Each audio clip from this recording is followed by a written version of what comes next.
यहाँ पर हम देखते हैं थ्री फेज लॉकों की विशेषताएं। हम देखते हैं यहाँ पर क्या क्या विशेषताएं थ्री फेज लॉकों की बताई गई है। जैसे कि थ्री फेज लॉकों की विशेषताओं में पहली विशेषता है डिजिटल इलेक्ट्रॉनिक्स पर आधारित वास्तविक ट्रैक्शन नियंत्रण है इसमें। विद्युतीय भार स्थानांतरण प्रणाली है। फिसलन विरोधी बचाव है इसमें। और फिसलन विरोधी बचाव के बाद में ऑन बोर्ड दोष आंकलन प्रणाली है। और सिमुलेटेड परिचालन विधि है।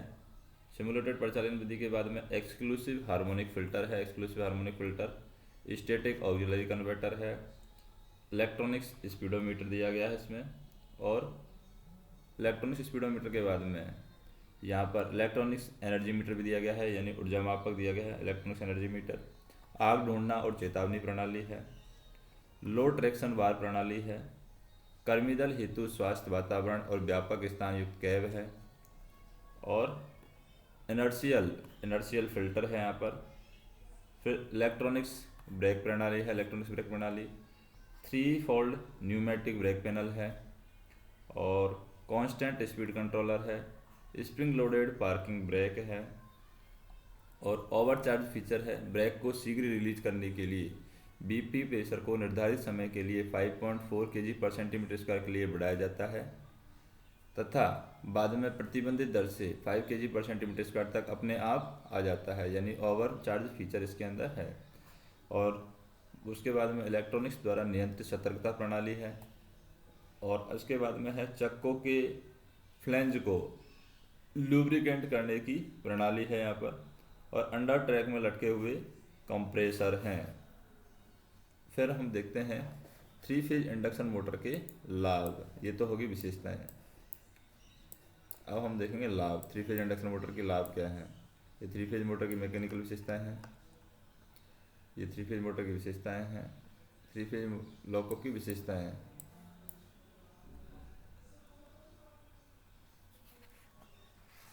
अब थ्री फेज मोटर के लाभ हम देखते हैं। तो लाभ क्या क्या है। लाभ में भी यही सारी चीज़ आ जाती हैं, जैसे कि यहाँ पर हम देखते हैं लाभ थ्री फेज इंडक्शन मोटर के। थ्री फेज ट्रैक्शन मोटर के लाभ हम देखते हैं। तो ट्रैक्शन मोटर के लाभ क्या है। थ्री फेज ट्रैक्शन लॉकों के डीसी मोटर युक्त लॉकों की तुलना में कुछ लाभ हैं। जैसे कि पहला लाभ हम देखें कि डीसी मोटर की तुलना में थ्री फेज ट्रैक्शन मोटर को उतने ही पावर के लिए आकार छोटा होता है। आकार छोटा होता है। दूसरा लाभ क्या है यहाँ पर, ट्रैक्शन मोटर में कार्बन ब्रश और कम्यूटेटर के न होने से इसका मेंटेनेंस खर्च है वो कम है, क्योंकि इसके अंदर क्या नहीं है, इसके अंदर ना तो कार्बन ब्रश है ना ही कम्यूटेटर है, इसलिए इसका मेंटेनेंस खर्च कम आता है ट्रैक्शन मोटर का। तीसरा हम देखें कि फील्ड वीकनिंग सीमा से बाहर डीसी सीरीज मोटर का निर्धारित पावर कम हो जाता है। अगर हम जाते हैं फील्ड वीकनिंग सीमा से बाहर, तो डीसी सीरीज मोटर है उसका क्या हो जाता है, पावर कम हो जाता है, लेकिन इसमें ऐसा नहीं है। और थ्री फेज लॉकों के मामले में अधिकतम गति तक, यहाँ पर मैक्सिमम स्पीड तक पूर्ण पावर बना रहता है थ्री फेज लॉकों के मामले में। पांचवा इसका लाभ क्या है, पांचवा लाभ है कि ओवरलोड क्षमताएं इसमें ज़्यादा विश्वसनीय हैं। ओवरलोड क्षमता है, यानी इसकी ओवरलोड क्षमता अच्छी है। छठवां बेनिफिट हम देखें ट्रैक्शन मोटर का, इस लॉकों में पावर रीजनरेशन उपलब्ध है। क्या उपलब्ध है, पावर रीजनरेशन इस लॉकों के अंदर उपलब्ध है, यानी रीजनरेटिव एफर्ट अधिकतम गाड़ी से, रीजनरेटिव जो एफर्ट है अधिकतम गति से गाड़ी खड़ी होने तक उपलब्ध रहता है, जिससे परिचालन योग्यता इसकी बढ़ती है। सातवां लाभ क्या है इसमें, बल गति की विशिष्ट गिरावट या मोटर गति को सिंक्रोनस गति के द्वारा सीमित किए जाने के कारण रेल पथ के साथ चक्कों के संपर्क में काफ़ी यहाँ पर बढ़ोतरी हुई है। क्योंकि जो बल गति की विशिष्ट गिरावट है, बल गति की विशिष्ट गिरावट सातवां है कि बल गति की विशिष्ट गिरावट तथा मोटर गति को सिंक्रोनस गति के द्वारा सीमित किए जाने के कारण, मोटर गति को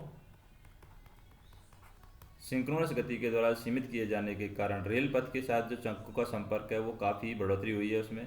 इससे अनुमेय एक्सल लोड सीमा में अधिकतम ट्रैक्टिव एफर्ट यहाँ पर प्राप्त किया जा सकता है। 8वां लाभ इसका ये है कि अधिकतम गति को छोड़ करके पूरी गति सीमा में 3 फेज लोको करीब करीब यूनिटी पावर फैक्टर पर काम करता है। 9वां लाभ क्या है इसका, ट्रैक्शन मोटर के कम भार से 3 फेज लोको है वो अनुस्प्रंग भार इसमें कम होते हैं, इसमें ट्रैक बल कम होते हैं, ट्रैक बल ट्रैक्शन मोटर में कम होगा 3 फेज ट्रैक्शन मोटर में, परिणाम स्वरूप रेल की घिसाई कम होती है, ट्रैक विन्यास में भी छेड़छाड़ यहाँ पर कम होती है। और 10वां लाभ है इसका, traction motor 3 phase traction motor की जो दक्षता है वो ज़्यादा है इसकी, डीसी सीरीज मोटर की डीसी मोटर की तुलना में 3 फेज ट्रैक्शन मोटर की दक्षता भी ज़्यादा है। अब बात करते हैं हम इसकी मैकेनिकल विशेषताओं की बात करते हैं। 3 फेज एसी लोको की मैकेनिकल विशेषताएं क्या क्या हैं, तो मैकेनिकल विशेषता हम देखें। 3 फेज लोको पर 3 axle 3 traction motor coco bogie व्यवस्था में लगी हुई हैं। क्या लगी हुई हैं, 3 एक्सल लगे हुए हैं और 3 ट्रैक्शन मोटर कोको बोगी व्यवस्था में लगी हुई हैं। ट्रैक्शन मोटर बोगी फ्रेम में प्रत्येक एक्सल पर एक तरफा स्थापित है। मोटर अपनी शक्ति ड्राइविंग एक्सल पर लगे गियर बॉक्स के माध्यम से ड्राइविंग एक्सल को देता है और ड्राइविंग एक्सल से यह बल चक्के और रेल के बीच के कॉन्टैक्ट पॉइंट पर परिवर्तित होता है। ट्रैक्शन बल फिर एक्सल जनरल एवं गाइड रोड द्वारा बोगी फ्रेम में आता है और लोको अंडर फ्रेम एवं बोगी के मध्य पुश पुल लिंक रोड इस ट्रैक्टिव बल को लोको बॉडी में प्रेषित करती है। ट्रैक्टिव बल की तरह ब्रेकिंग बल एक्सल जनरल बॉक्स एवं गाइड रोड के माध्यम से बोगी फ्रेम और ट्रैक्शन रोड के द्वारा बोगी फ्रेम से लोको पर आता है। तो यहाँ पर हम देखें कि प्राइमरी तथा सेकेंडरी सस्पेंशन के द्वारा कंपन एवं शॉक को पृथक या ग्रहण किया जाता है। लोको बॉडी और बोगी के बीच के संचालन को प्राइमरी तथा सेकेंडरी सस्पेंशन के द्वारा नियंत्रित किया जाता है। स्प्रिंग के द्वारा किसी भी दिशा में फ्री संचालन किया जा सकता है, फिर भी लेटरल बफर और डेफर के द्वारा इनकी मात्रा को सीमित किया जाता है। रिबाउंड लिमिट चेन और लॉन्गिट्यूडिनल डेपर के द्वारा लोको बॉडी में उत्पन्न ऊपरी उछाल को सीमित किया जाता है, या डैम्पर लोको बॉडी के पिच रेट को नियंत्रित करते हैं। गाइड रोड एक्सल एवं बोगी फ्रेम के बीच उत्पन्न मूवमेंट को नियंत्रित करते हैं, जबकि लिंक रोड के द्वारा बोगी और बॉडी के बीच के मूवमेंट को नियंत्रित किया जाता है। फिर है प्राइमरी सस्पेंशन एक्सल के दोनों तरफ जनरल बॉक्स के ऊपर दोहरे स्प्रिंग एक्सल और बोगी के बीच लगा है। स्प्रिंग की उछाल को सीमित करने के लिए वर्टिकल हाइड्रोलिक डेपर लगाए गए हैं और इस प्रकार की फ्लेक्सी कॉइल व्यवस्था एक्सल का लेटरल मूवमेंट सुनिश्चित करती है। फिर एक्सल जनरल बॉक्स एवं बोगी फ्रेम के बीच लगे गाइड रोड के द्वारा एक्सल का लेटरल नियंत्रण एवं ट्रैक्टिव एवं ब्रेकिंग बल को बोगी फ्रेम में ट्रांसमिट किया जाता है। गाइड रोड में लगे स्फेरी ब्लॉक रबर बुश एक्सल के लेटरल मूवमेंट को नियंत्रित करते हैं। बोगी के दोनों तरफ कॉइल स्प्रिंग और डैम्पर द्वारा बोगी और लोको बॉडी के बीच सेकेंडरी सस्पेंशन प्रदान किया गया है। लोको का भार सेकेंडरी सस्पेंशन के द्वारा वहन किया जाता है। फ्लेक्सी फ्लोट व्यवस्था बोगी संबंधित निर्धारित सीमा में लोको बॉडी का लेटरल एवं वर्टिकल मूवमेंट होने देती है। अब यहाँ पर देखें हम, जैसे ये WAG9 की बोगी है। WAG9 की बोगी में हम देखें सेंडिंग बॉक्स है, ये यहाँ पर लगा होता है सेंडिंग बॉक्स।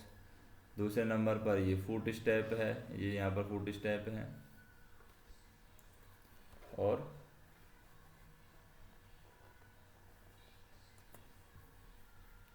तीसरे नंबर पर हम देखें एक्सल बॉक्स है। एक्सल बॉक्स क्या है, ये हमारा एक्सल बॉक्स है। चौथे नंबर पर है एक्सल जनरेटर, यहाँ पर एक्सल जनरेटर होगा। पाँचवें नंबर पर है व्हील सेट गाइड, तो व्हील सेट गाइड है, यहीं पर होगा व्हील सेट गाइड, ये व्हील सेट गाइड है पाँचवें नंबर पर। 5A में 5A में है स्फेरिकल ब्लॉक है ये। फिर छठवें में हम देखें ब्रेक रोड। ब्रेक रोड कहाँ पर है, ये ब्रेक रोड है, यहाँ पर इस जगह पर ये ब्रेक रोड है। फिर 7वें नंबर पर एक्सल होल्डर है, ये एक्सल होल्डर है एक्सल को रोकने के लिए। 8वें नंबर पर व्हील है, 8वें नंबर पर ये व्हील दिखाया गया है। 9वें पर एयर ड्रायर है, तो व्हील के बाद में 9वें नंबर पर हम देखें एयर ड्रायर, तो एयर ड्रायर यहाँ पर लगा होगा एयर ड्रायर। 10वें नंबर पर है एक्सल कैन जनरेटर केबल, तो एक्सल जनरेटर केबल 10वें नंबर पर है यहाँ पर। 11वें नंबर पर पीएन पाइप है, यहाँ पर पीएन पाइप होगा। 12वें नंबर पर लेटरल स्टॉपर है, यहाँ पर लेटरल स्टॉपर लगा हुआ है। 13वें पर सेकेंडरी सस्पेंशन वर्टिकल डैम्पर है, सेकेंडरी सस्पेंशन वर्टिकल डैम्पर। 14वें नंबर पर हॉरिजेंटल डैम्पर है, ये हॉरिजेंटल डैम्पर इसके ऊपर। 15वें नंबर पर है, 14वें नंबर पर सेफ्टी चेन है। 13A है हॉरिजेंटल डैम्पर, 13 है यहाँ पर सेकेंडरी सस्पेंशन वर्टिकल डैम्पर। 14 पर है सेफ्टी पिन, ये इसके ऊपर लगी हुई है।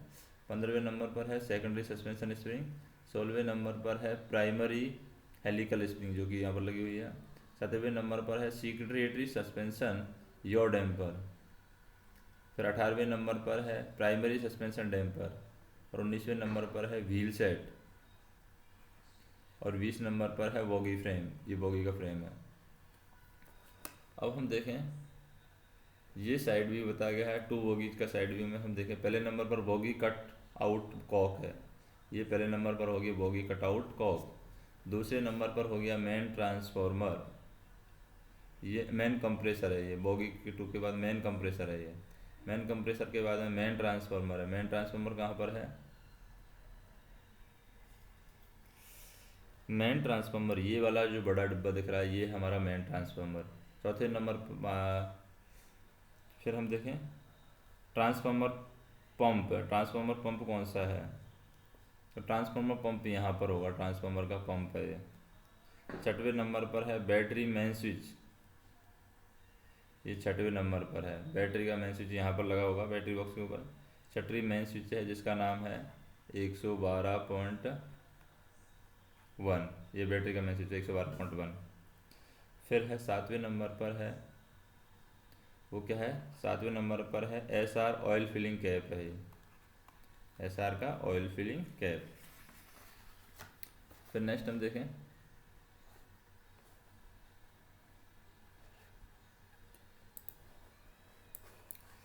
जैसे इधर आ जाते हैं यहाँ पर बॉगी यानी WAP 7 बॉगी में आ जाते हैं। WAP 7 बॉगी में WAP 7 boggy with conventional brake system. Conventional brake system arrangement यहाँ पर दिखाया गया है WAP 7 बॉगी में, कन्वेंशनल ब्रेक सिस्टम। और कन्वेंशनल ब्रेक सिस्टम में क्या क्या चीज़ बताई गई है? जैसे सैंड बॉक्स हो गया, ये ब्रेक सिलेंडर हो गया। ब्रेक सिलेंडर के बाद में यहाँ पर है primary vertical damper. Primary vertical damper के बाद में यहाँ पर है एक्सल बॉक्स। एक्सल बॉक्स के बाद में यहाँ पर है अर्थिंग केबल।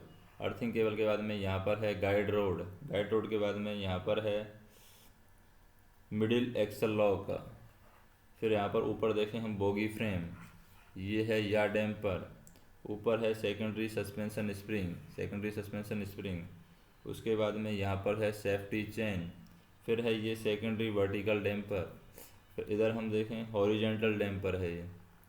फिर ये ब्रेक सिलेंडर है, ये सैंड बॉक्स है, और ये यहाँ पर स्टॉप है। ये है प्राइमरी सस्पेंशन स्प्रिंग, ये यहाँ पर व्हील है, और ये सैंडिंग का नोजल है। अब हम देखें WAP 5 with disc brake arrangement. WAP 5 में डिस्क ब्रेक अरेंजमेंट है, तो यहाँ पर ये होगी हमारी डिस्क। डिस्क के बाद में ये प्राइमरी वर्टिकल डैम्पर, ये ब्रेक सिलेंडर लगा हुआ है यहीं पर। फिर ये यहाँ पर ब्रेक पैड है, और ये है ब्रेक कैलिवर, और ये यहाँ पर लगा हुआ है सेकेंडरी वर्टिकल डैम्पर। नेक्स्ट देखें,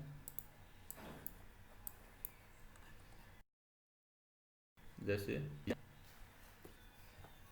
ट्रैक्शन लिंक है यहाँ पर, ये ट्रैक्शन लिंक है यहाँ पर, ये ट्रैक्शन के लिए लिंक है। ये साइड का बोल्ट है, ट्रैक्शन लिंक साइड बोल्ट।